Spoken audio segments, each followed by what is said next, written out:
Andy, my dude, have you heard of the magical website builder known as Squarespace? Ugh, not another Squarespace ad. I feel like every podcast is sponsored by them. Hey, don't knock it till you try it.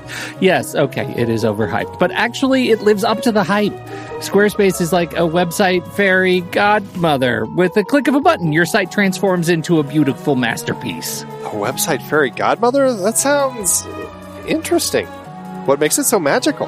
Well, for starters, those slick templates make anyone look like a professional web designer. Pick one, customize the colors and fonts to match your brand, and voila. Plus, the drag-and-drop fluid engine is so easy, your grandma could build a site on Squarespace. Well, she did knit me a lovely scarf last Christmas. Maybe website design is next. Exactly. And when you're ready to sell your Nana's handmade scarves online, Squarespace has built-in e-commerce. Add a store with one click. Get flexible payment options. Then watch those sales roll in. And when she wants to teach others her steezy scarf skills, Squarespace's new courses feature is just the ticket.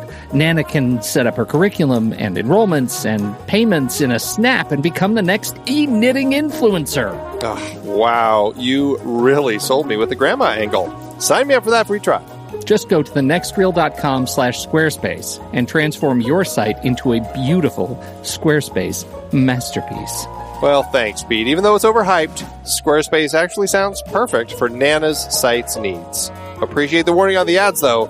I'll brace myself next time I listen to a podcast. Anytime. Let me know if you need any help getting that site up and running.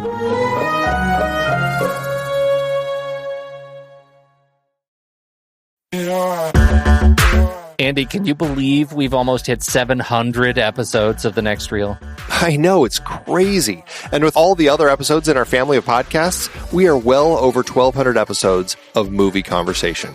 It's really pretty amazing that we've gotten to have these in-depth movie chats every week for over a decade now. And we couldn't have done it without our loyal community of film fans. Their support over the years has meant so much. For sure. That reminds me, we should give the merch store a shout out. Buying shirts from thenextreel.com/merch is a great way listeners can continue to support the show. Plus, they get to sport our great designs.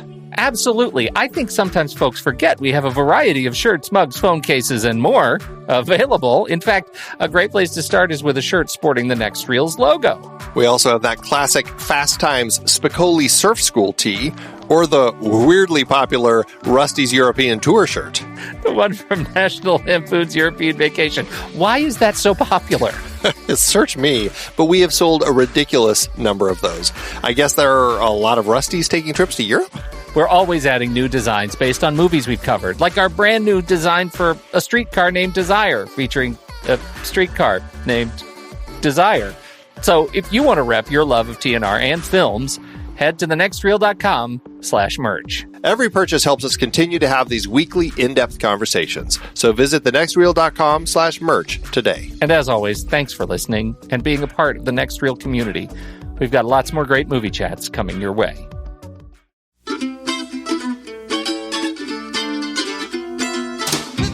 This is The Next Reel, everybody. I'm Pete Wright, and that there is Andy Nelson. Hey, hey, hey. And we spoil movies. Tonight on the show, we've got another listener's choice pick. This week, we're making good on winner Matt Medrano's selection. It's David Cronenberg's 1986 remake of The Fly. Before we get into that, you should learn more about us at thenextreel.com. Subscribe to the show in your favorite podcast app, or join us on YouTube. And you can follow us on Twitter and Facebook at The Next Reel. And it's time to double-check the count on your teeth and fingernails before you buzz over to The Next Reel's Instagram, #PonyPrize, #GuessTheMovieChallenge. And since Games Master Steven Smart is busy vomiting on his food to aid with digestion, I'll fill you in this week. The movie was David Koepp's 2008 film, Ghost Town, starring Ricky Gervais, Greg Kinnear, and Téa Leoni. Congrats to @Per76 for figuring it out on Image 2. You are once again entered to win the 2016 Pony Prize. You know what it is, Andy? I do this subtle thing, right? To check your teeth and fingernails, and you go straight to vomit. I think that's a telling character thing between us. Right to the gore. We got a blot spot that is, I'm going to call it once again, Andy, redemptive. Well, yeah, Ben says, it makes no sense to me that I was crying at the end of Seabiscuit. I'm not a fan of horse Nor to racing. any of us. I'm not a fan of horse racing, and I had the same problem as Pete with the first act of the movie being poorly edited, and I do not like Tobey Maguire's acting at all. Yet that final act is so brilliantly crafted, from visuals to script and score, that I had 100% emotional engagement. Didn't love the movie, but I sure walked away with a smile on my face. Your rank 59, my rank 118. You hear that? He had the same problem as Pete. I hear that. I disagree with both of you now, but you know what? He still walked away with a smile on my face, on his face, so I will call that a win. Even if he walks away with a smile on your face, whatever. Yeah, I don't really care. That Pete sounds like a smart guy. Oh, you. I think it's time, Andy. Let's do trailers.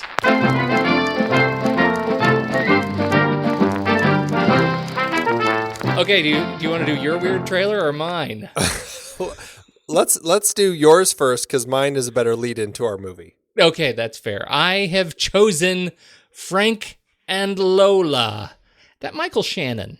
I'm really intrigued by that guy. He's really fantastic, and I think this is, as a Michael Shannon, like, straight-up vehicle, I'm excited about it. It comes from writer-director Matthew Ross, stars Justin Long, Imogen Poots, and, of course, Michael Shannon. It's pitched on IMDb as a psychosexual noir love story set in Las Vegas and Paris about love, obsession, sex, betrayal, revenge, and ultimately the search for redemption.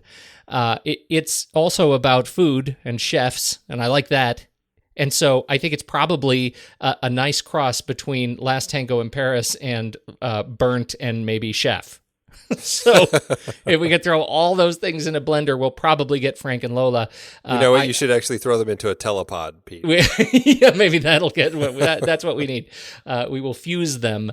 I'm fascinated by the look of the film. I'm thrilled with Michael Shannon. Matthew Ross, I know very, very little about, apart from the fact that he is an award-winning New York writer-director. He's all he has so far as I can tell, are shorts. Here Comes Your Man, Curtis and Clover, Lola, Red Angel, and inspired by Bret Easton Ellis, all short films. This is his first feature. It looks weirdly violent, a bit surreal, and yet what amounts to be probably a crazy relationship film. So I'm looking forward to it. How did it hit you? I'm not a huge fan of Last Tango in Paris, that kind of psychosexual exploration sort of film.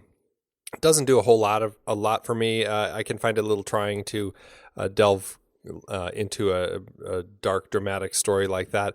This looks along those lines, and so that aspect of it didn't thrill me too much. But there is a little bit more of a thriller aspect that I found through this trailer that did pique my curiosity. So I can't say it's at the top of my list, but it definitely piqued my curiosity still. I think that's a really fair thing to say. I'm not crazy about Last Tango in Paris either. I find it pretty trying to watch, but this one, like you say, it has that thriller thing. I'm more interested in Michael Shannon than I am in Brando in that film, so I just think visually it looks really interesting to me, and certainly has much more variety. Where did you stand on Henry and June? Kind of in the same camp. It wasn't anything that really excited me too much. I found it more of a curiosity to watch because of its position in the way the ratings ended up kind of getting restructured at the time. Yeah. I'm more interested in this film as it relates to something like Henry and June. For me, they strike me as different films, and so I'm very curious about it. And I will find out everything. All my questions will be answered on when it hits at least wide-ish release, December 9th, 2016. It has been floating around festivals since January 27th when it opened at Sundance. And so you may have already seen it if you live in San Francisco, Seattle, Melbourne, Deauville, or Russia. Interesting. Yeah. So December 9th. What's yours? Well, mine, just going a little more for kind of the dark thriller horror sort of vibe, fitting with what we're talking about tonight. I am looking at Gore Verbinski's new trailer for A Cure for Wellness, his movie that's opening up in next February. This is the story of an ambitious young executive who is sent to retrieve his company's CEO from an idyllic but mysterious wellness center at a remote location in the Swiss Alps, who soon suspects that the spa's miraculous treatments are not what they seem. The trailer doesn't really delve into that story too much. What it does delve into is a lot of the atmosphere and mood and the vibe that you get in this particular film. Gore Verbinski is not a director who always thrills me, but I do find he's a director who comes up with visuals that are pretty stunning to look at. And knowing that he has delved into horror with his remake of The Ring, I really enjoyed what he did there, and I feel like he's bringing some of that vibe back into this particular story. This is one that he kind of came up with the story with Justin Haith, who is a writer who helped him out on The Lone Ranger, which I didn't see, but it didn't. It kind of got poo-pooed quite a bit. That being said, Justin Haith also worked on The Clearing, on Revolutionary Road, on Snitch, some films that I found really interesting, a lot of interesting character stuff going on in those films. And so I feel like, if nothing else, this is a pair of people that can put together a really interesting story about some interesting characters. And in this thriller setting, I think Gore Verbinski could do some really interesting things with it. So I'm pretty excited about it. It's got an interesting cast. Dane DeHaan is the one who is most prominent. Jason Isaacs pops up in it, Mia Goth, Celia Imrie. And, all in all, it looks really kind of creepy. And so I'm quite excited about it. What do you think? Yeah, I mean, it looks creepy, but I love the setup. I love the sort of setup of the narrative that we have. It feels to me like it's a film that's telling a story of how we are so happy and yet we don't know it.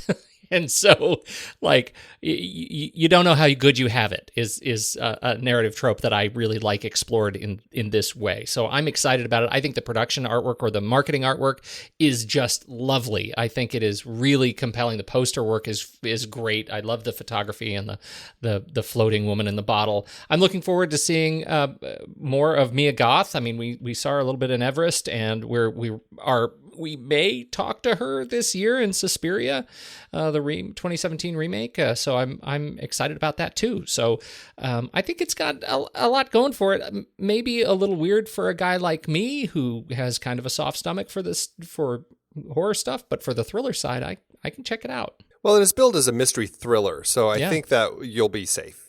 All right. Well, as long as you say so. There you go. This is going to have a big release across pretty much around the globe, starting mid-February in 2017 into mid-March, hitting the U.S. February 17th. What am I working on, Andy?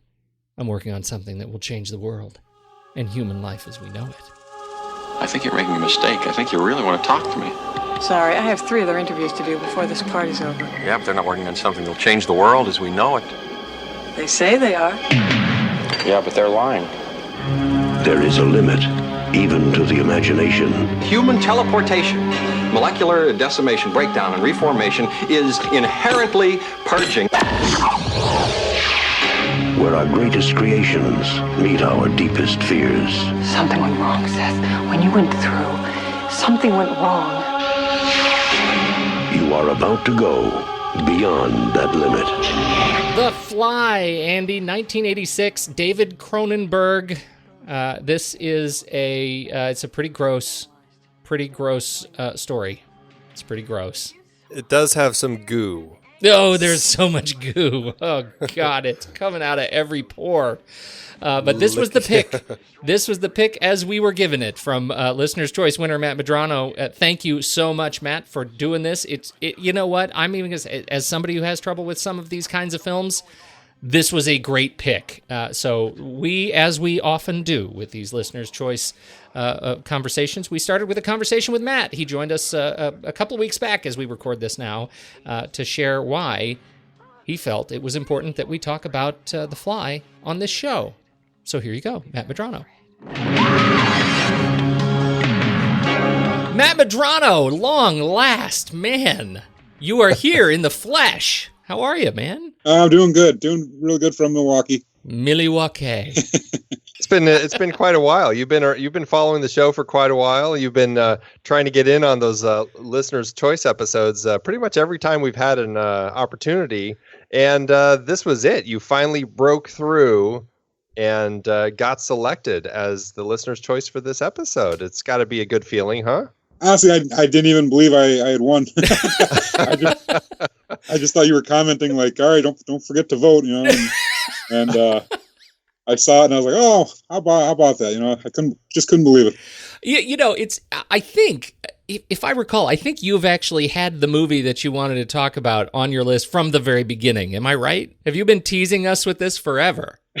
In fact, I pretty much thought maybe you guys would just cover it on your own at some point before I actually won the Listener's Choice Award. Yeah, there's probably a fair chance that we would have gotten to it eventually. Our list is long, but this is quite a film. What did you pick? I took 1986's The Fly.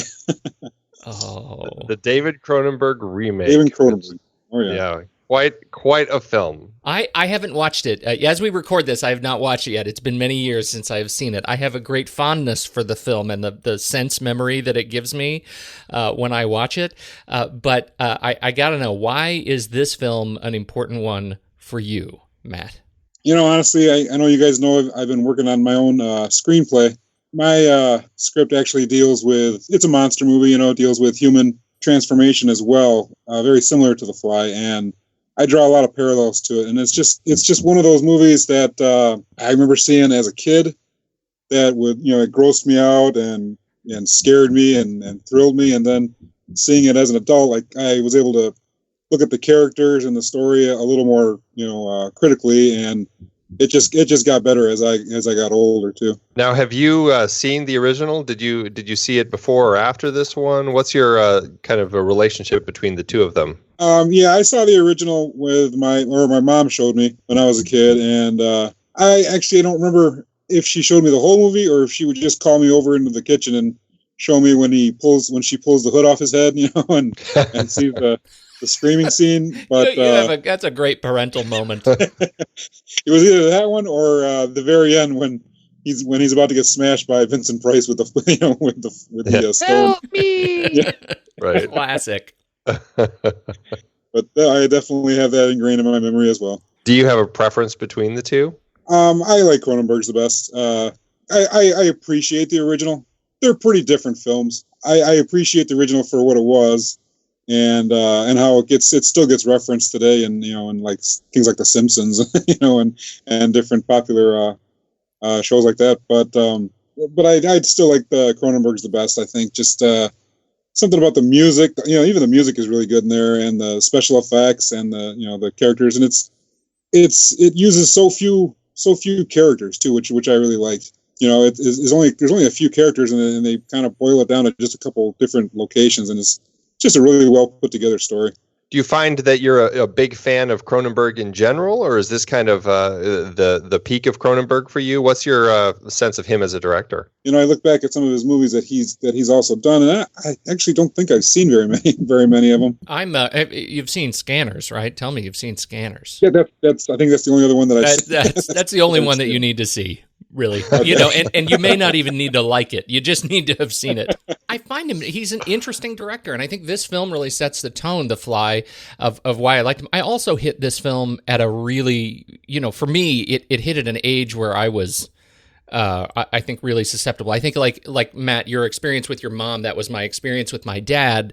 I think mostly he was trying to see what kind of boundaries he could push with me as a young movie viewer, about what would freak me out forever versus what would just gross me out for now. And this was one of those movies that was high on that list. Like when let's just see, when is it okay to watch when he pulls his fingernails off? Okay, we got that one. Maybe is it okay when he throws up on that dude's hand? Is it okay? Okay, we moved on from that. Let's see. And so this movie, it unleashes the gore so rhythmically over the course of the length of the film that it works well for introducing kids to horror, I think. It's funny you say that because, like I said, my mom showed me the original when I was a kid, and it had to be on reruns by then. But my dad, he took me to the theater to see Close Encounters of the Third Kind. I think I was 4 years old, and I still remember. I remember wanting to close my eyes when the aliens came out, but couldn't close my eyes. And he took me to see Alien, the original Alien. Oh yeah. And when I was 6, I mean, he was a little more hardcore. In fact, he's the one that showed me the Cronenberg's The Fly. We remember renting that one. It just pushed me closer toward monster movies and horror movies, in general. I know you said you don't like to watch them a lot, but I love them.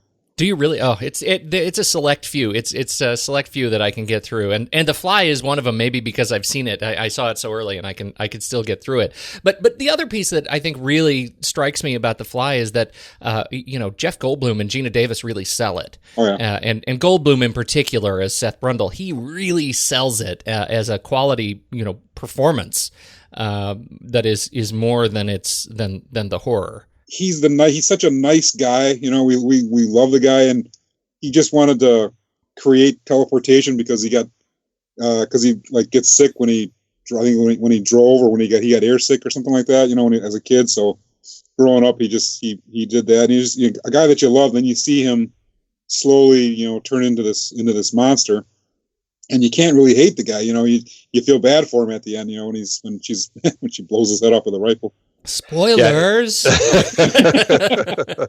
The other thing that I really liked about the Fly was the besides those two characters, which of course are awesome, was the John Getz's character. I think his name is Stathis, because he's such a creep. He's such a creep, and an adversary. If anything, he's maybe a villain in the movie, but no matter what, even at the end, Cronenberg shapes it so that we're cheering for the guy at the end, because he's trying to help Gina Davis out, and the guy gets, spoiler alert, gets his hands melted and his foot melted off, and if you feel bad for that guy even too. Yeah, they do a great job of creating really interesting characters that you actually care about in this horror movie, and you really end up, by the time you get to the end, you realize what a tragedy this whole story is.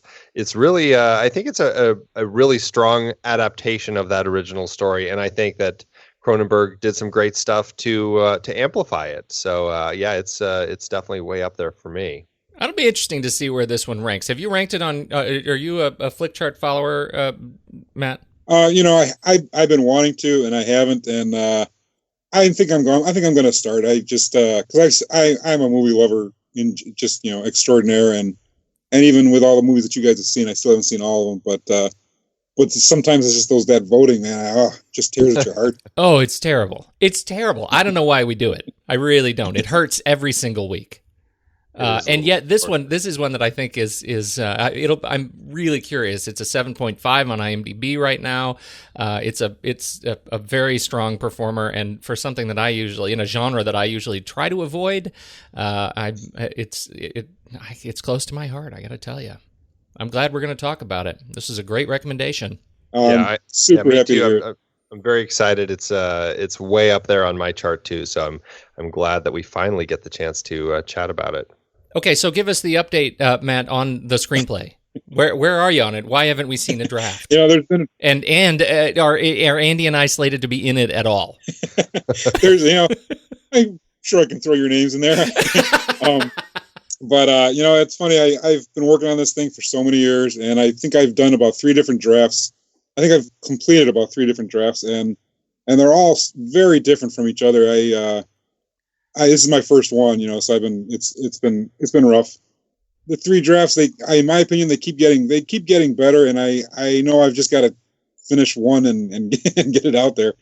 And it's listening, to these podcasts. If I can say that, it's really helped me shape like characters. I think my script's gone down from probably like 14 different characters and tons of scenes to maybe 4 or 5 different characters, and just a handful of scenes compared to the first one.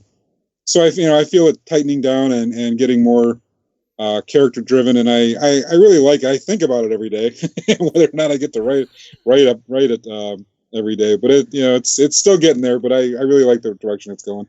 That's fantastic. 3 drafts. That's that's an accomplishment. There are a lot of people out there who are writing screenplays that haven't finished a single draft. So that you're still working on it. When I was teaching screenwriting, we would always talk about how the rewrite is really the hardest part. So kudos to you for plugging away and sticking with it, man. Yeah, it is the hardest part. And I've had to cut so many scenes and even a like 3 characters that I just love, and I was like, they just don't fit, or it didn't make sense. And and it's because it's taken so long, I've been able to look back at those past drafts, and think like, thank God I didn't send that one out, kind of thing. You don't want to get cooked in the squat, though, man. You got to get it out there, let it see the light, get some other eyes on it. So we're looking forward to continued progress and great success, Matt. Thank you so much for your time today, joining us from Milwaukee. Hey, thank you, and let me just say thank you for your podcast too. I think yours was probably the first movie podcast that I listened to, and now my list of podcasts that I have on my iPod goes to about 40 or 50. But honestly, I'm not just not just saying this. I really don't think I found one that's equal or better than yours. I love hearing you guys, and it's always a pleasure listening to your podcast and all the movies you cover. Oh, Matt, that means a great deal, man. Thank you so much. Absolutely, thank you so much. No, thank you, and thanks for covering The Fly. We can't wait. Here we go. Let's dig into it, Andy. Let's do it.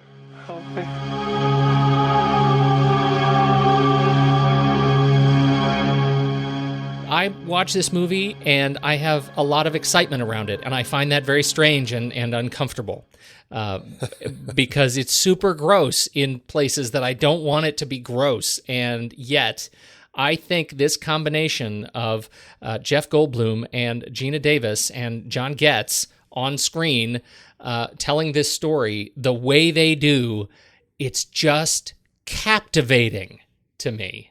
I assume you share my excitement. Absolutely. This was not a film that my parents would have taken me to in the theaters in 1986. I'm sure they would have thought it would have blown my mind, but a short time after that, when it was on HBO, it was no problem for me to watch, and I watched it aplenty. This is one that I taped off of HBO, and I swear I watched this just all the time. And this probably, between this and The Thing, were probably the 2 foundational films that really spurred my love for just kind of the effects work and the creatures and all of that sort of stuff. I mean, this is such a fun film for me to watch, and I haven't revisited it in quite a while. So it was a thrill that Medrano picked it so that we could actually talk about it, because boy, do I love it. All right, so this is. I have a hard time categorizing this film because so much of it is very thriller, and then science fiction. We're dealing with teleportation. He's trying to change the world, and yet he transforms into this horrible, disfigured creature and does incredibly horrible, disgusting things to other people. What I find so interesting about this film is that there isn't an overriding sense of malevolence to it. Does that make sense? Oh, absolutely. No, this is really an interesting story about a person who is just trying to explore and be scientific. And just because of this mistake that happens, his brain ends up really kind of shifting and turning. And his speech that he has about the insect politics and how, the insect, the human, what does he say? That now the insect is dreaming he was a human, but now the insect is awake. And what I'm saying is if you stay, I'll hurt you. That's so terrifying. This person who realizes his brain is being taken over by this primitive mind of an insect, and there will be no more thinking, really. It's just going to be acting and doing what he thinks is correct. And that transformation that Goldblum makes as he becomes the Brundlefly and continues down that path is just fascinating to watch and terrifying to watch. And really, just seeing it right up to the end, when it's that heartbreaking moment when he ends up accidentally getting himself fused with pieces of his own pod, his own telepod, and you get that look in his face as he kind of helps her raise the shotgun to his own head. I mean, it's just heartbreaking. I mean, this is a crazy sci-fi horror drama love story that has all these elements. And what I found so interesting this time when I watched it is I'm like, this is Amour. This is the same thing as Amour. This story about a loved one that you have who gets this illness that, it's killing them, and it's destroying their life to the point where they finally say, just put me out of my misery. wow, it's such a strange thing to think about. But even Cronenberg says this is about mortality and the way we deal with it and try to understand it and the philosophies and emotional attitudes that we develop towards it. I find it so fascinating that all of this is in this crazy sci-fi horror film. I really do too. I think the presentation of it is also of note to me. I found myself comparing it to Jaws so frequently throughout the film because they end up pulling the don't show the shark trick. And I know Jaws had other motivations for not showing the shark. Here, it felt really intentional that they did a great job of withholding a lot of the grosser stuff until they would absolutely show the gross stuff and really linger on it much longer than I needed them to linger on it. I was okay with it right up to that point, and then I found myself getting... I mean, I've seen this film a number of times, and I'm a grown man, and I am like curling up on the couch, like having to hide my eyes from some of the food vomiting scenes and things like that. Really particularly disgusting stuff. But that mix, it gives it a wholly unique tone to me, right? It's not completely horrific, and that makes it much more, I think, approachable. I'm not going to show my kids this film yet, but it's on the way. This was based on a short story by George Langelaan. Am I getting that right? I think Langelaan, but yeah. Langelaan? There's a lot of A's right in a row. Anyway. Yes, there are. It's like a Middle Earth name or something. It is.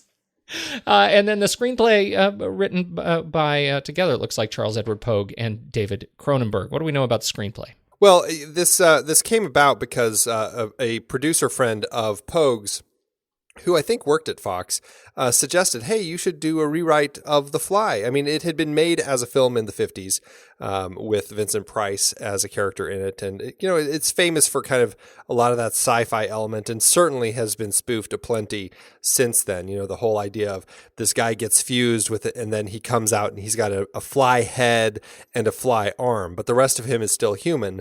And then you find out later in the film that there's a little tiny fly who has a human head and a human arm. And what's interesting is as much as Pogue found the film fascinating, he didn't like the way that it transformed. It didn't make sense to him. So when he rewrote it, he came up with this whole concept of, what if instead of transforming that way, it's more of a genetic fusion, and the fly genes slowly start kind of creeping into the human, and that's the way that he took it. Now, when Cronenberg ended up coming along down the line, he really liked what Pogue did as far as the transformation. And if you've seen any of Cronenberg's films before this, it makes sense. It's exactly up his alley. But he didn't like that Pogue kind of stuck with the layout of the characters from the original film, and so he kind of created new characters and created his own path with Brundle and with Ronnie, and made a film that I think the characters feel much more Cronenbergian, I guess you could say. The great thing is, though, the WGA, it sounded like the WGA was going to give Cronenberg sole writing credit, and he said, no, you got to co-credit Pogue, because without the foundation that he had created, there was no way I would have been able to write this script. And that's something you just don't hear. And we've talked about the WGA and the crediting so often in this film. It was nice to hear that here's a guy who says, no, you got to credit the other guy too. Yeah, that's a pretty special thing. When was the last time you read Metamorphosis, Franz Kafka? Never. Really? Yeah, never. Huh. You should. It's good. It's worth reading in terms of, talking about this. What's really interesting about it as a novella is that it deals with essentially everything after the transformation part, right? Because this is about a man who wakes up just one day. He's like a salesman, and he wakes up the next day to find he's turned into an insect, right? So we don't ever see the why, which I think this is artfully displayed here in the film, but it does deal with some very similar concepts, right? Very similar concepts of how do you adjust to this new life, this new world after a massive transformation like this takes place. And so I think I found myself, when thinking about the script, I found myself finding it a little bit hard not to read into, at least and acknowledge the inspiration that comes from this novella published 100 years ago, because it's a special piece of work, and I think it's worth at least acknowledging there. Yeah, absolutely. And I don't know, honestly, how much Langelaan was influenced by that book when he wrote his short story.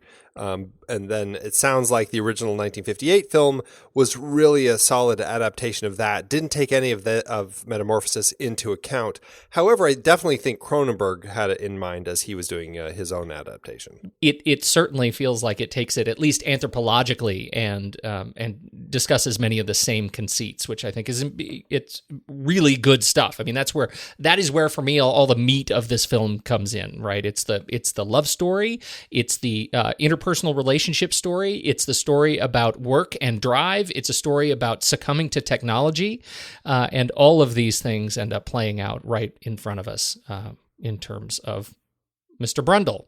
And speaking to your point that you made about the script and how they chose to write it in a way that was, I mean, you compared it to Jaws, which I think was interesting.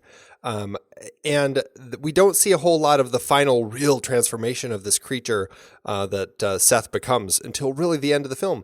And what was really fascinating is both Cronenberg and Pogue really wanted to avoid this guy who's stuck with a fly head for the script because he wouldn't be able to talk. And they're like, you got to have a guy who can talk. And so that was a very smart decision on their part to keep an actor who is transforming where you could have him talking through the whole film.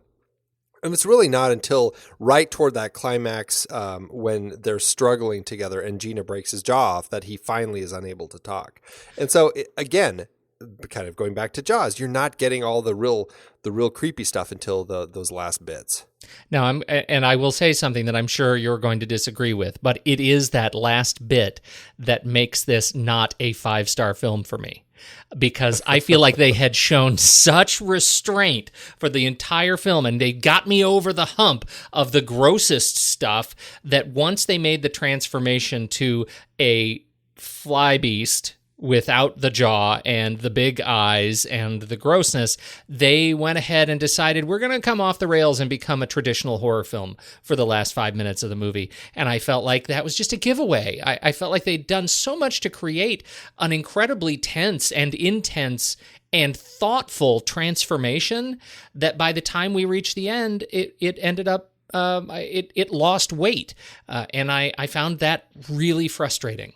I definitely disagree with you on that point because this is one of those films where you're still going to have to give the audience what they want. And I think that's exactly what people wanted, despite what you say. No, but let me make a case. Let me make a case. Okay. I know he had to die. But don't you think it would have been a more impactful death had we seen him come off the rails and still have some remnant of Goldblum in there? I don't think so. I'm not saying he had to die. Wrong. I'm saying he had to go through a greater transformation. I'm saying that he had to get to a place where there was a lot more of the fly rather than more of the human in order for us to really kind of make that switch. And so I'm completely convinced that this is the way that it should end. All right. Well, I mean, you'll learn to live with your failings. I already have. This is also directed by David Cronenberg. In terms of his work as director, now not writer, how did the film structure work for you? Well, they call him the king of venereal horror. Certainly he's somebody who deals with biological horror quite a bit, or at least did up through a certain point in his career. He certainly has seemed to kind of take a shift in direction as far as the types of films that he does. But I think that he does a great job with what he's given here. And I think that knowing the stuff that he had done beforehand, he seems like the perfect guy to have come on board for this. And it's funny, he was actually slated to do Total Recall of all things when they tried to get him for this, and he ended up being so tied up with De Laurentiis and the team over there that they ended up having to find a different director and all this stuff. And finally, it came back around to him after he ended up falling off the Total Recall wagon. But so they were able to get him. But I mean, it's like I can't imagine a different person coming in to direct this. It seems such a David Cronenberg film that it's so right up his alley, and it's a weird little place because this is like really kind of a studio big horror sort of film, but it also really feels like a Cronenberg film. It's like the perfect pairing for the two of them. And I think he brought all the right Cronenbergisms to it to really make it a film that stands out as one of his, but also a great film outside of that. I do too. It strikes me that when you look at the sort of place this film fits in his career, I mean, he was coming off the early 80s Scanners, Videodrome, The Dead Zone, which obviously we've talked about on this show, and then The Fly, and then I think one of his very, very best films, Dead Ringers, which was, I saw that again recently, and it was the first Cronenberg film I saw in a theater, and it's just a terrific haunt. And so the 80s for him were very good and really defined, I think, defined his tone to come for the next. I mean, you can see the way he works the narrative in A Dangerous Method, coming really genetically straight from The Fly and from Dead Zone. And so I think it really, this sort of cemented who he is as a filmmaker in a lot of respects. Yeah, absolutely. I just looking at the stuff that he was offered, though, after doing The Dead Zone and his huge success there, the fact that he was offered Beverly Hills Cop and Return of the Jedi and Top Gun makes no sense to me. In the whole sort of multi-universe theory of like physics, there is every choice creates a new universe. There is a universe where Cronenberg directed all those and right. Ghostbusters, Exactly. And Total Recall. David Cronenberg's Animal House. That's there too. I would not want to watch the pimple scene in that version of the film. Yes. Oh, Cronenberg's pimple. Oh, dear. Let's talk about First Shot, Last Shot. Let's. First Shot, we've got multicolor titling coming out of focus to reveal a wide fly's eye view of the press party where Veronica meets Seth initially. And it's kind of this weird RGB kind of coming in and out of focus. Of all the people. It looks like you're the fly sitting up in the corner. It's very cool. And then the last shot, of course, after Veronica has taken the shotgun and shot Brundlefly in the head. Technically, by that point, I think they called him the space bug. She's blown his head off. She's in tears. She breaks down in tears after having blown his head off in the lab. We have, of course, Stathis kind of reeling in the corner after having several limbs dissolved off. And that's how we end. Incredibly stark, dramatic, abrupt. Fast. And she is just devastated, obviously devastated. And I think, one of the things that we see here is that it is all of the stories that we talked about in our initial thoughts that start with this film, the story of technology, the story of man and work. This is a work-life balance story, and their love story. Everything that begins in that first sequence at the party ends in the very last shot of the film. Yeah, it's quite a way to kind of show the entire course of this romance between these two people.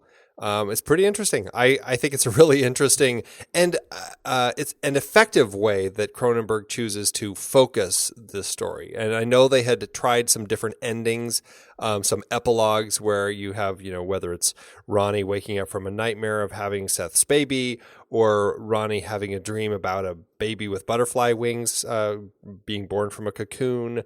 Lots of different endings. Even the dream sequence that we had where she gives birth to the kind of the mutated fly baby, giant maggot. Right, the giant maggot. That at one point had been considered for the ending. So I'm really glad that Cronenberg was smart and said, no, let's just keep it really tight, really focused, and just make it about this relationship. So I think he did a great job with this First Shot, Last Shot.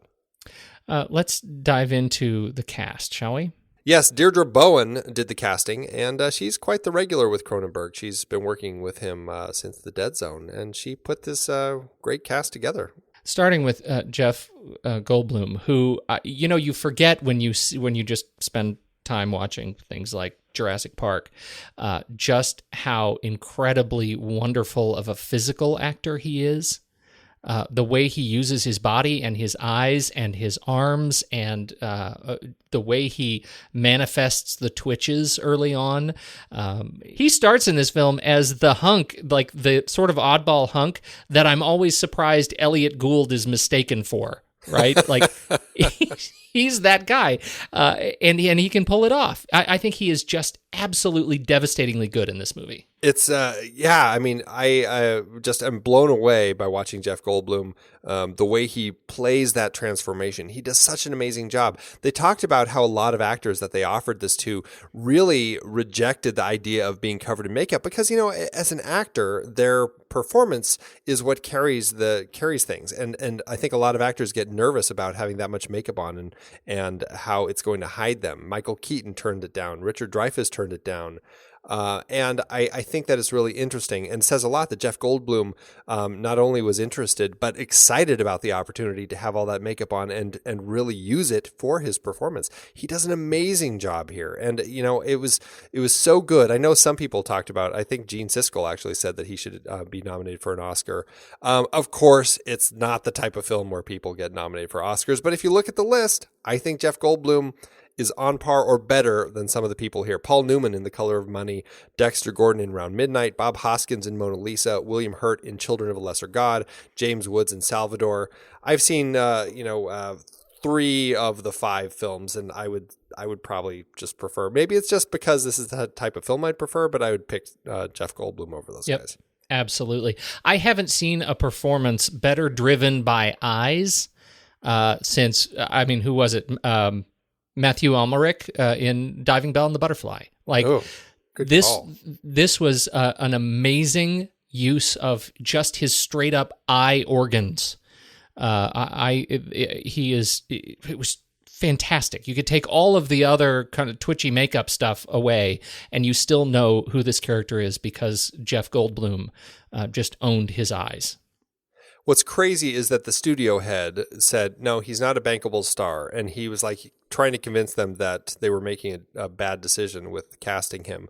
But he did say, and this is amazing that this happened at the time. And I just can't picture a studio head saying this. He said, he's not a bankable star, but you guys, it's your project. It's your mistake to make. And he let them run with it.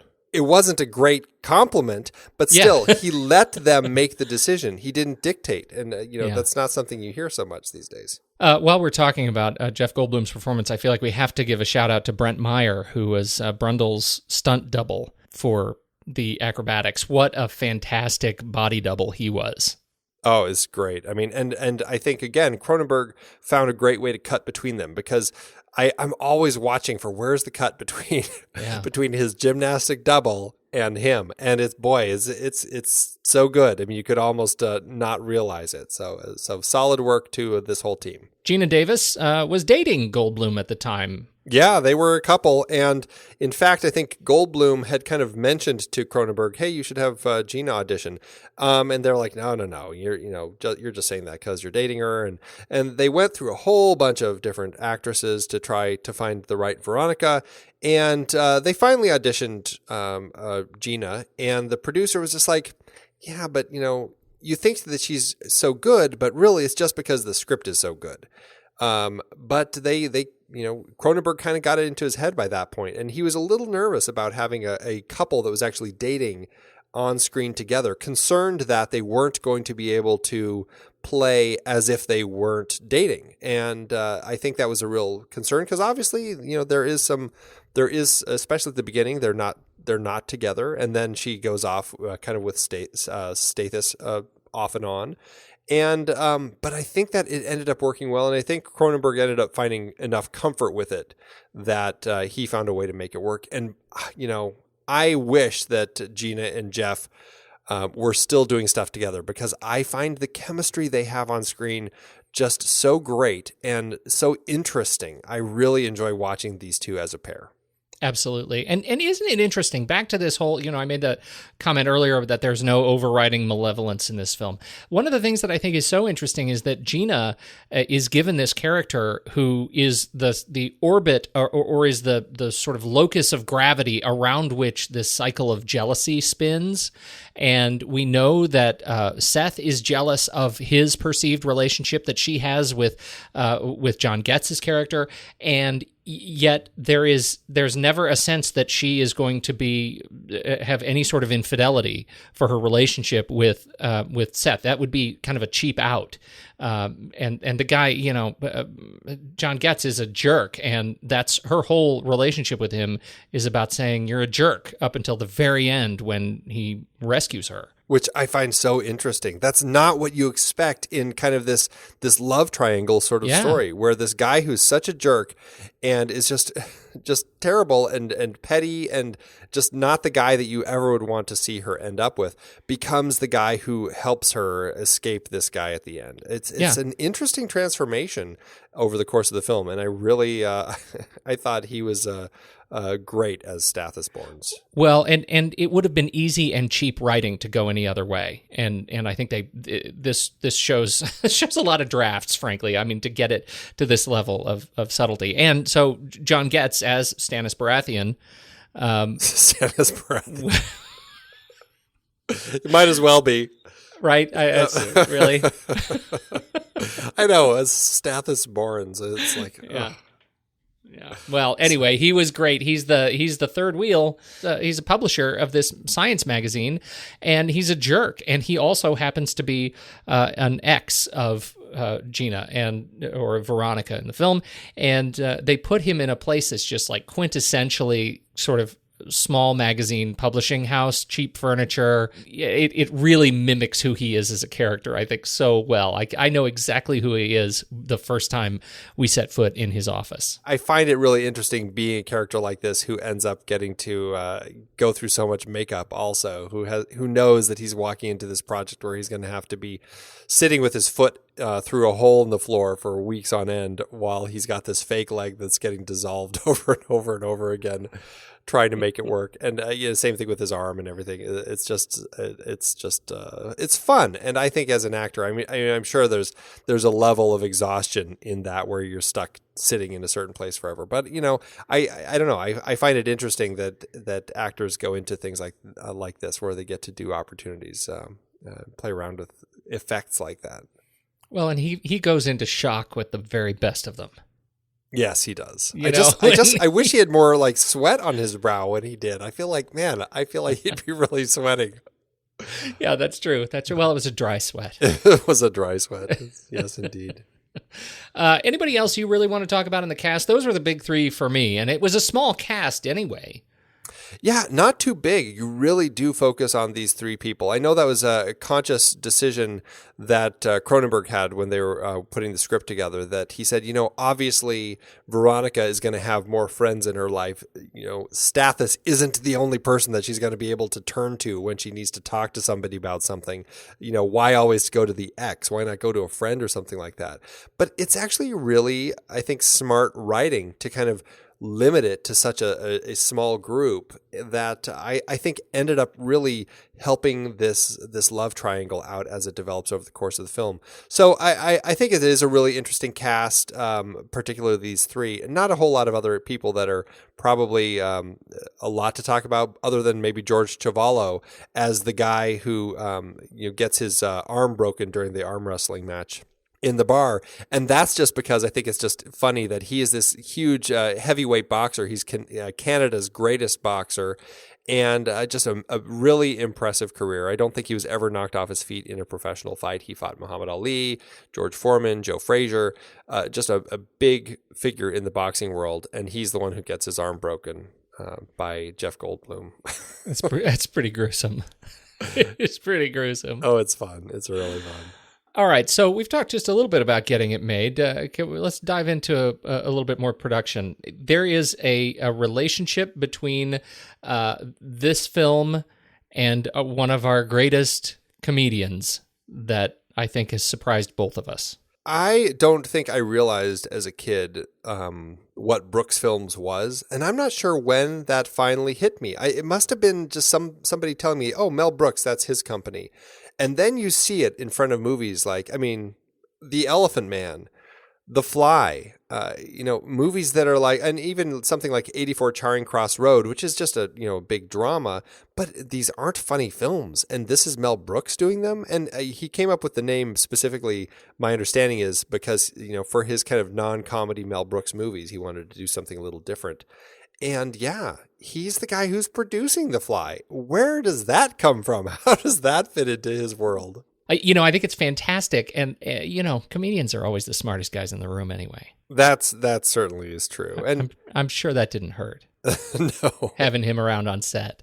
Well, and according to Cronenberg, he's the one who, while they were acting a scene out, he's Jeff Goldblum or Gina Davis. Somebody says, "Oh no," Jeff Goldblum says, "Don't be afraid," and he's just like, "Man, I'd be afraid. I'd be very afraid," which kind of spurred on the whole idea of the famous line from this film, "Be afraid, be very afraid," which is like iconic, and it's just used all over the place now, and that's kind of spurred from Mel Brooks, which I think is so funny.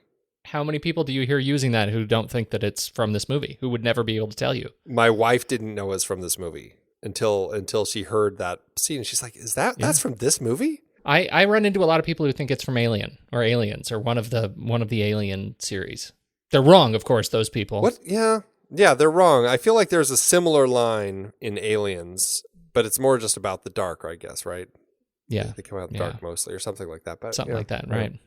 Okay, so that's a fascinating connection to production. Cinematography by Mark Irwin. What did you think of Mark's work here? I like his work. I think he does a great job just keeping the film in the horror vein without really feeling like he has to create it shadowy all the time. He makes it look like a real environment. And I think that's a strong challenge for anyone going into a quote-unquote horror film, is keeping it from being shadowy and mysterious all the time, but just making it look real. It looks real, but it definitely kind of, the tone changes and gets darker as we progress. So he does a great job here. He is one of the people, we'll go through a bunch of people here that are all Cronenberg regulars. He was a Cronenberg regular up through this film. And Cronenberg is definitely somebody who has his cronies, the people he always will call up and use them over and over for his films. Mark Irwin was one of those people until after this film, because Mark Irwin committed to making to shooting the remake of The Blob. And then, of course, Cronenberg calls and say, "Hey, I'm about to make this movie, Dead Ringers. Do you want to come over?" And Mark Irwin's like, "Oh, I can't. I already committed to this other project. I wouldn't, drop another film or drop your film if somebody else called, so I can't drop their film just because you're calling." And that was the last time Cronenberg hired him, because he hired Peter Sushitsky to do Dead Ringers, and he has worked with Peter ever since. Well, and, Mark Irwin's gone on to do some films that, he's been involved in some films that are pretty close to my heart. Let's just say that. Big Mama's House 2. I knew that was the one that you were thinking of. But seriously, Dumb and Dumber, and There's Something About Mary, and Scream, and he's got 128 credits to him, and is actively working and has done a lot of funny work. Old School, he DP'd Old School.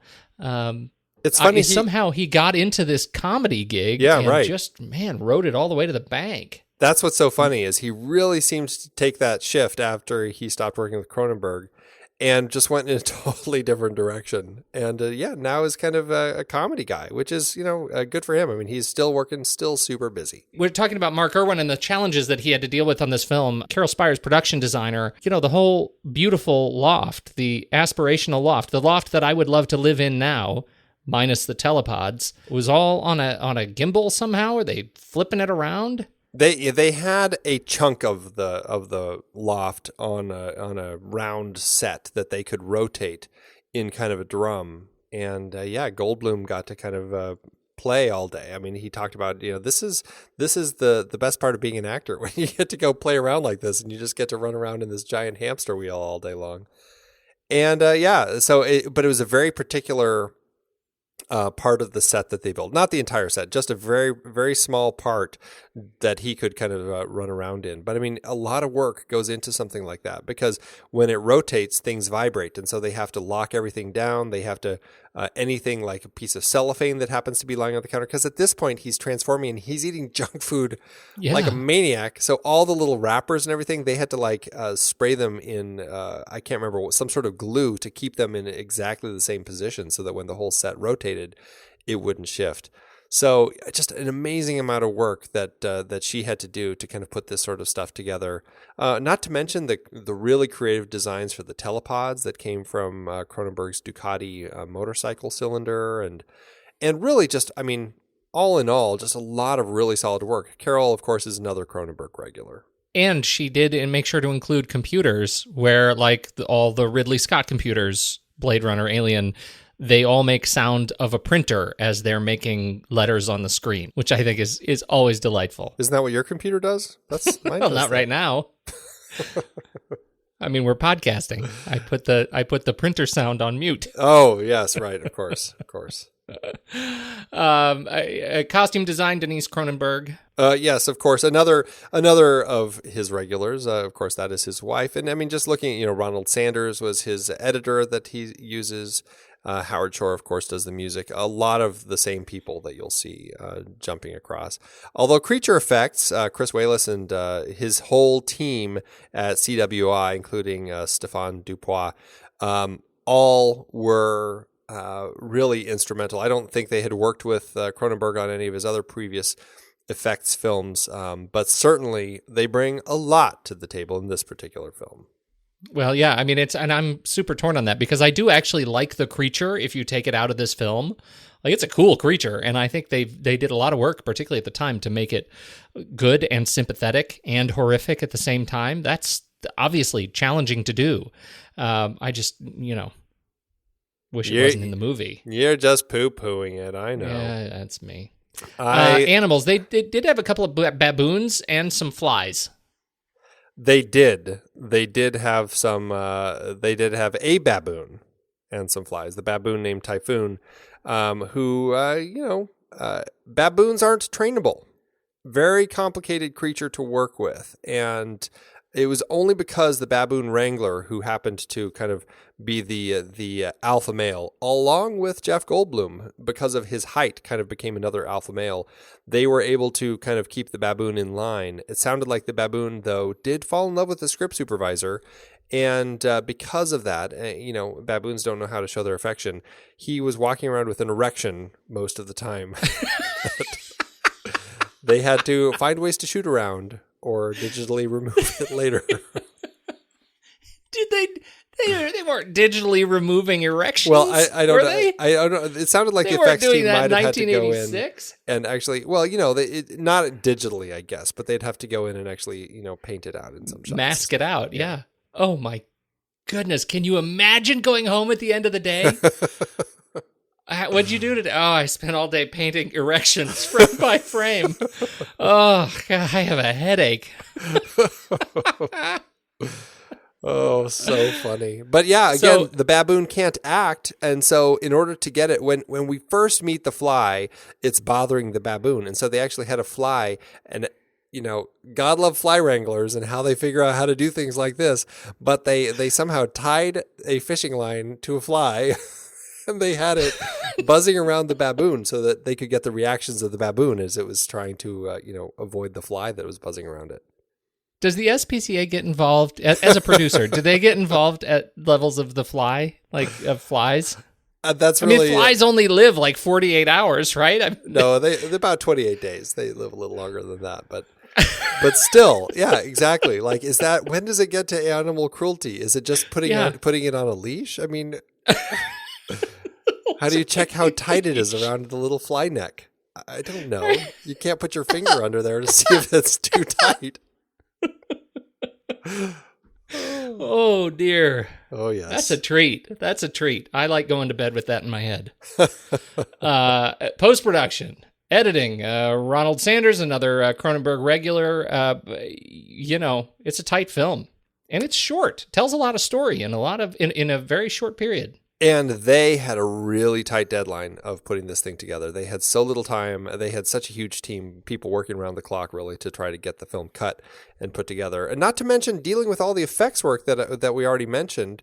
And going back to the effects real quick, and just how the effects team, the visual effects paired with the creature effects and the cinematography and everything, motion control cameras and everything, tying all of that together. I mean, Hoyt Yeatman, who's done some of the effects, he helped out coming up with some of the different sort of visual effects for this film.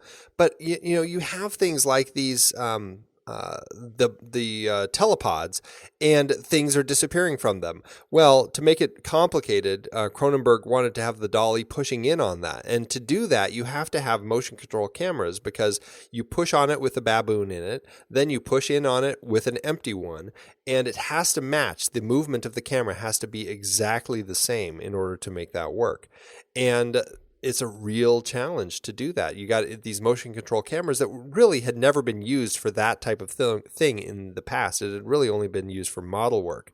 And so these guys ended up finding a way to make it work and did it really well. And then the visual effects team has to jump in and do the, they created these little micro switches on the dolly tracks, so that when the motion control camera would hit a very particular spot, it would cue the white flashes inside the telepod to blink, so that they had that as the cut point. Again, going back to Ronald Sanders and his editing, taking all those elements that he was getting from this team, putting all this stuff together and finding the right way to cut it together and everything. Just really stellar work all around. I think these guys did great stuff here. I can't imagine taking on a project like that now without some sort of a digital asset manager. I can't imagine like dealing with the number of different assets and angles and cutting it on film. That breaks my brain. Well, and I'd mentioned the creature effects again. And think about how many takes you have. I mean, this was this space bug puppet at the end. They had 20 operators working on that thing. A lot of them under the floor, trying to get it to step and move properly and everything. Yeah. And then you have little Ronald Sanders in his editing suite with all of his assistants going through all this footage. And it's the directors and the whole effects team saying left foot, right foot, left foot. And it's like there's nothing that ties it emotionally or in any way to the actual film itself. So you have to look at these shots and go, okay, I can tie that in, and we can dub in the audio to make it work. And I can only imagine how complicated that is on films like this. So complicated, truly. Yeah. Music, Howard Shore. Wow, man. From the opening title, the opening bar, you are in it with the music. It is bananas how good this score is. Such a great score. They really went big operatic sort of score for this, and I just think it's such an interesting choice to take. But it feels so right for a Cronenberg film, especially because he and Howard Shore are regular collaborators again. But also, in a story like this, I found it so powerful, and it hits so strongly. I thought it was really interesting that Cronenberg remembered that Mel Brooks, when they were listening to the score, he said there was a scene when Seth Brundle's walking down the street, and you have this huge music crescendo. And Mel Brooks says, the guy's just walking down the street. Why is it so big? And Cronenberg looks at him and he goes, no, Mel, the guy is about to meet his destiny. and Brooks goes, oh, okay, I get it now. Yep. That's what Howard Shore is bringing to the table here. So it works surprisingly well. It shocks you right into the tone. I think it's fantastic. It's so good. It's so good. Just a last quick mention about music. Brian Ferry was actually hired to write a song for the film. The song "Help Me." I love that they managed to keep the phrase "Help Me" from the original film, which has kind of become an iconic moment in that original. Help me. Which is so great. They found a way to integrate that into the script. And then, of course, the title for this Brian Ferry song. They wrote this, because at the time, everybody was writing these cheesy pop songs to play at the end credits of your movie. Unfortunately, it didn't fit at all. And Cronenberg liked the song, but he played it for Mel Brooks. He's like, listen to it. It doesn't work when this film ends. You don't want to hear that pop song come up. It ruins it. And everybody agreed. So the only place you actually hear any little bits of that song is actually in the bar scene when he's doing the arm wrestling. And so it is out there. You can track that song down, but that's why it's not in the film. How'd it do at awards season? This was not, again, the sort of film that really gets Oscars, although oddly enough, it is the year that Sigourney Weaver was nominated for Best Actress for Aliens. But typically, it's not the type of film that gets Oscar nominations, except for something like Best Makeup Effects, which it was nominated for and which it won. Both Chris and Stefan did walk away with an Oscar that night, beating out The Clan of the Cave Bear and Legend, which, I gotta say, Tim Curry, Legend, pretty amazing makeup effects, but still, you got the space bug, you got Jeff Tim Goldblum. Curry had no space bug. Pretty solid stuff here. Totally agree. How about sequels? How much do you love Fly 2? Fly 2 definitely has its camp of followers who really enjoy it and think that it's a fun part of the series.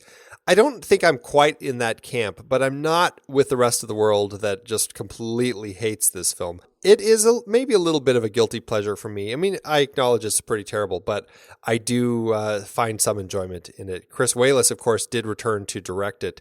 I think it's interesting that actually they talked to Cronenberg and Goldblum and Davis, all these people to kind of come back for it. But, Cronenberg had never done sequels before and wasn't quite interested. He didn't know, how he would really do it. It just didn't sound like something that people really wanted to be a part of. So it was its own little thing, and Eric Stoltz is in it, and it's enjoyable in its own way. I guess we'll leave it at that. Eric Stoltz was in it, but also Daphne Zuniga. Daphne Zuniga, absolutely. Because I fell in love with her in Spaceballs. Of course, she was in Fly 2. I was all over that, and that's the reason I liked Fly 2. I don't even remember what happened in the story other than she was in it, and then she was in Gross Anatomy. And I loved that movie. Such an amazing guilty pleasure for me. Matthew Modine, Daphne Zuniga, Christine Lottie. I love that movie. Shut up, everybody. Everybody, shut up. John Getz did return for Fly 2, though. He is in it, and I think it sounded like he might regret it a little bit. I do think it's funny, though, that, Gina, after being with Jeff Goldblum for a while, ended up with Rennie Harlan. We talked about that in The Long Kiss Goodnight. She and Rennie Harlan actually talked about a sequel called Flies, which was about her after this film was over, kind of ignoring the Fly 2 sequel. And she had twins, and so her twin babies were kind of mutated fly baby people, which I think is so funny. I know. But there was a graphic novel series, sequel to The Fly 2 called The Fly Outbreak.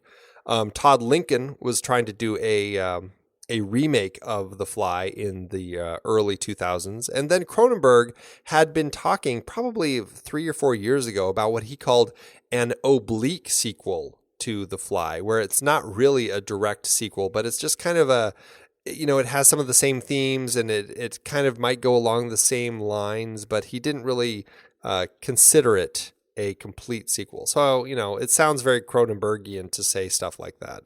It would have been interesting to see what happened. I don't know if he's still working on that. Although I think that he and Howard Shore did do an opera version of this.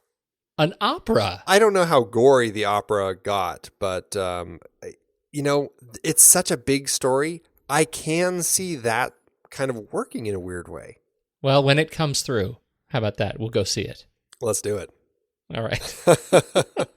I found it really interesting that Gene Siskel, film critic, who wasn't really into horror films, did name this the 10th best film of 1986, which I thought was a bit of a surprise.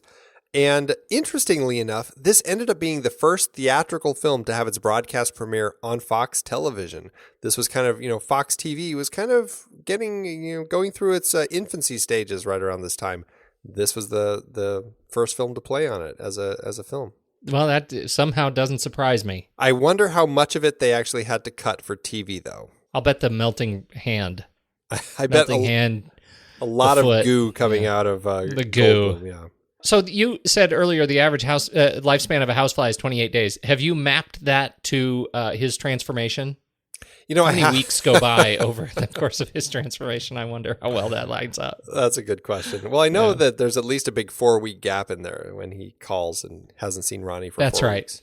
Yeah, you're right. You're right. More than 28 days. Anyway, how'd it do at the box office, Andrew? The movie cost $9 million to make, with it sounds like about an additional $6 million for prints and advertising, making it a total budget of $15 million in 1986 dollars, or $33 million in today's dollars. It opened August 15th, 1986, opposite Armed and Dangerous, Manhunter, and The Boy Who Could Fly. An interesting set of films to call summer fare back in the mid-'80s. And interestingly, this is the film that bumped Aliens out of its number one spot at the box office. Wow. So I thought that was quite interesting. I think Aliens had been a number one film for 3 weeks before this came in and knocked it down a few notches. But oh, how things change since The Thing was released just 5 years earlier. This go around, boy, the effects actually were a huge draw for the audiences. As we talked about in The Thing, that was the thing that kind of kept people away from that one. But this one, it really helped. This film ended up grossing about $40.5 million domestically and about $20 million internationally, making for an adjusted total gross of just over $133 million. To date, this is one of the highest grossing Canadian films made, and it's still David Cronenberg's most financially successful film, with an adjusted profit per finished minute of about $1,056,675. That's a haul. That is nice short good. film, though. There's a benefit of a short film. Yeah, we say that quite a bit. Yeah, it's really tight, 95 minutes or so. I think it's great, Andy, and I am excited to rank it. Let's do it. Head over to flickchart.com/thenextreel. I want you to log in with your credentials over there, and you search for The Fly 1986, not the original one, not The Fly 2. This is the one you want to do. The Fly, parentheses, 1986. David Cronenberg. Here we go, Andy. What's it up against? All right, first up, we're doing The Fly and The Road Warrior, Mad Max 2. That's a tough one to start on. That is a tough one to start on. The Fly is awfully high on my list, though. I think I'm going to go with The Fly. Yeah, I think I am too. Is that weird? No, it's a great film. Okay. Just mean for me. Okay, it is weird for you. The Fly or The Hurt Locker? Definitely The Fly for me. Definitely The Hurt Locker. What is it with you and The Hurt Locker? What is it with you not The Hurt Locker? It's a great film, but it's not a film that I'm going to return to much in my life. I really like that movie. It's fine, but, It's more than fine. You know what I find interesting about The Hurt Locker? I have heard more about that film and how military people are so offended by that film. Really? Yeah. I don't know what it is about that film, but, in our conversation about Black Hawk Down, I was doing some reading about military people and film and how Black Hawk Down they look at with such respect, but The Hurt Locker they think is such a joke. Really? Yeah. Wow. I wish I didn't have such a good time watching it then. It's Jeremy a good Renner, film, Anthony Mackie, Ray Fiennes. Come on, it's great. David Morse, we love David Morse. We love all those people, but Evangeline Lilly, we really love her. Yes, I'm rarely picking that one as something to watch. It is a strong film, but I'm definitely going to pick The Fly first. I'm going to give you The Fly. Oh, okay, I'll take it. Yeah. I wasn't expecting that. I thought I was going to lose to rock, paper, scissors again. No, you shamed me down. All right, The Fly or Aliens, a little 1986 battle. It's Aliens. It's Aliens. It's absolutely it's so aliens. It's absolutely Aliens. Okay, Andy, it's Aliens. Which one do you want, Pete? Which one? Stop jerking around. You click Aliens and back away from the computer. Oh, my goodness. The Fly or The Good, The Bad, and The Ugly. Oh, I can't wait. I can't wait to see what you say. Good, Bad, and the Ugly. Oh, all right. I thought it was going to be The Fly. I am pleasantly surprised. Even though, interestingly, The Fly has the good, Gina Davis, the bad, John Getz, and the ugly, Jeff Goldblum. Excuse me, I have to vomit on my own wrist. That's how good that joke was. I thought it was great. Oh, I live for these moments, Pete.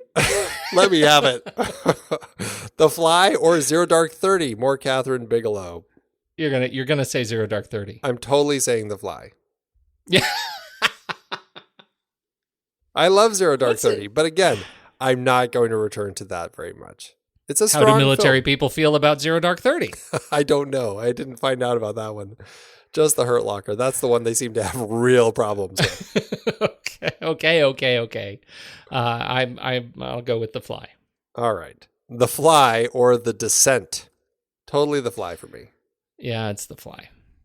All right, The Fly or No Country for Old Men? Ooh. These are like 2 spots away from each other on my flick chart. That is really funny. I will go with, I would naturally, if you weren't here, if I were alone, I would definitely say No Country for Old Men. That's mine. It is? Yep. Oh, huzzah. Huzzah. See, we didn't have to fight, Pete. No. No fighting here. This one we'll have to fight about. The Fly or Moneyball? Moneyball, please. I'll take Moneyball. The Fly for me. All right. As much as I love Moneyball, it is The Fly for me. And here we go. Ready? 1, 2, 3. Paper. 1, 2, 3. Scissors. Oh, Andy. 1, 2, 3. Scissors. Paper. Oh. That's okay. I'm okay with that loss. Those are both really good films.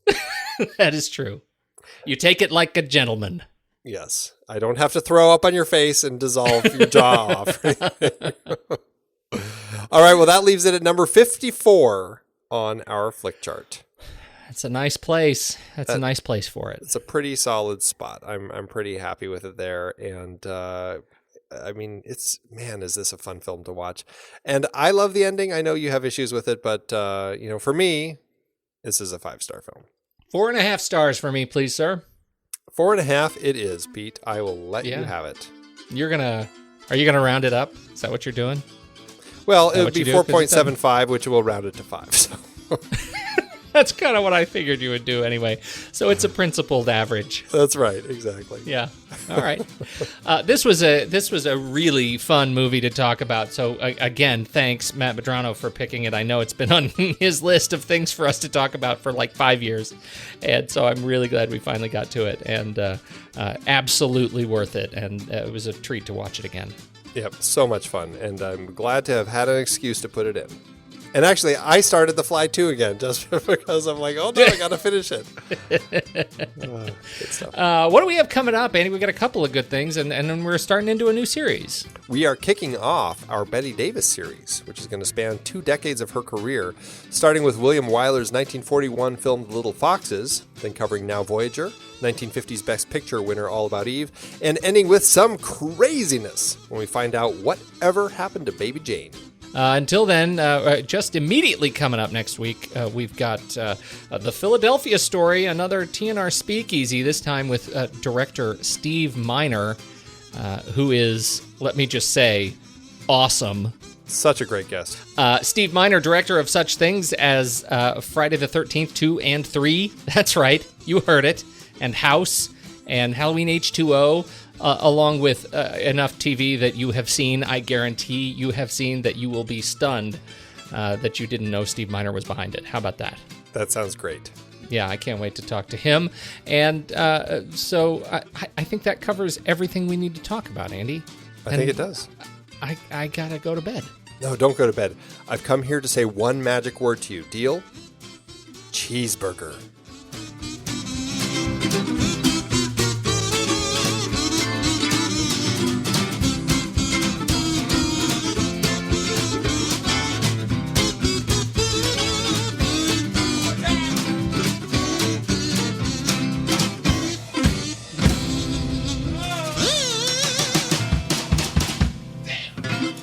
Amazon giveth, Andy. Oh, as Amazon always doeth. I've got one from Unknown. Back in 2001, format VHS tape. Do you remember those? Tell me about it. This Unknown says, "This is the worst movie I have ever seen in my whole life. I am serious when I say this is the worst movie I have ever seen in my whole life. This is the most disgusting movie ever made. How can people give it 5 stars? This movie is bloody and gory. It's disgusting. I didn't even watch the whole movie all the way through. I had to fast forward a ton of times when it got too gross. I will never watch this movie again in my life. Yuck. I hate this stupid movie. In the movie, he does disgusting things like pulling off his fingernails. Yes, he pulls off his fingernails in the movie. Then he purposely cuts his finger and yellow blood comes out. Then he arm wrestles another guy and he pulls his hand off. And it is very bloody and gory. It's so disgusting. Yuck. And he looks so disgusting when he's turning into a fly. This is nothing like the original story. In this movie, he slowly turns into a man-sized fly. He looks so disgusting. At the end of the movie, his girlfriend shoots him, and again, it's very bloody and gory. He also throws up in the movie, and it's very disgusting. Do not see this movie.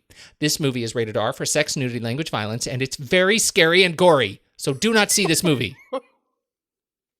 I don't know. I feel like about halfway in there, I started burying myself in the part a little bit. That I want the poster on my wall with that quote on it.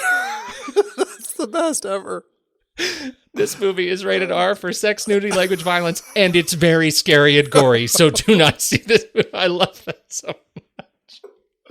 Oh, that's the best.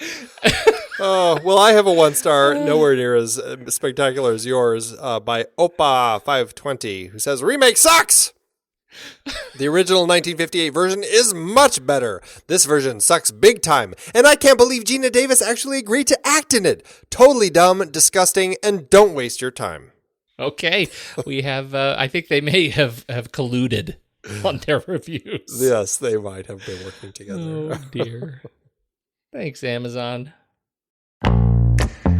It is hard to believe that we have been having in-depth weekly conversations about movies since 2011. Oh, I know, you're telling me. Producing this show week after week requires a ton of work behind the scenes. If you'd like to help support our efforts, one easy way is by using our originals page when shopping for books and movies that we've covered. Just visit thenextreel.com/originals. Your purchases made through our links give us a small commission at no extra cost to you and allow us to keep having these great conversations. In Season 6, our Disease Films series had adaptations like The Omega Man, based on I Am Legend, The Andromeda Strain, Children of Men, and Blindness. I Am Legend is so much better than The Omega Man. What about the Will Smith version? Don't get me started. For our This Is Real Life Jack series, we talked Black Hawk Down and Seabiscuit, some great true stories based on fantastic books. And we had more listeners' choices like The Fly, The Emigrants, and Scott Pilgrim vs. the World. You just did a series on The Fly on the Sitting in the Dark podcast. Did you read the original material? Wasn't watching every Fly movie enough? Our Big Betty Davis series featured adaptations like The Little Foxes, Now Voyager, All About Eve, and Whatever Happened to Baby Jane. Are you calling Betty Davis big? Only in personality and force. She is a force to be reckoned with.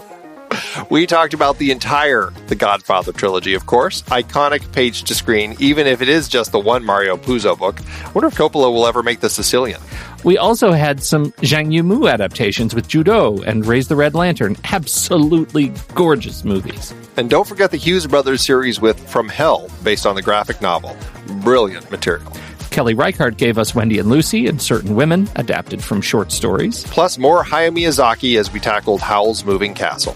Find all these books and more at thenextreel.com/originals. Every purchase supports the show. Get the full list of adapted films that we've covered at thenextreel.com/originals and start your next read today.